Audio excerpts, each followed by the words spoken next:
উপনির্বাচনকে সামনে রেখে ব্যস্ত সময় পার করছেন ১৩টি উপজেলা পরিষদের চেয়ারম্যান, ভাইস চেয়ারম্যান ও মহিলা ভাইস চেয়ারম্যান প্রার্থীরা।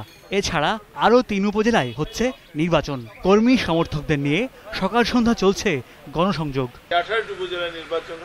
পাবনার সুজানগর উপজেলায় চেয়ারম্যান পদে লড়ছেন আওয়ামী লীগ ও বিএনপির একজন করে প্রার্থী।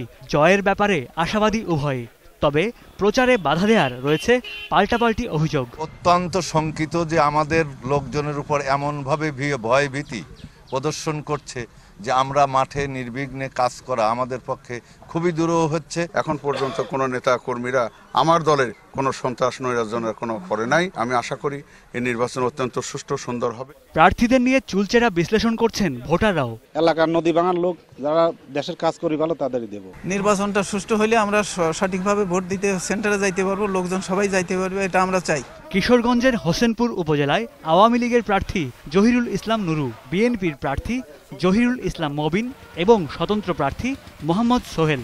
মাইকিং ছাড়াও পোস্টারে ছেয়ে গেছে গোটা এলাকা।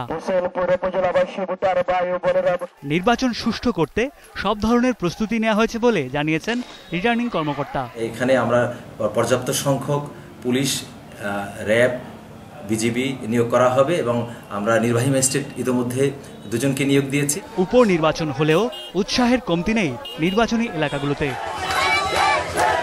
রাশেদুল আলম রাসেল, 21 টেলিভিশন।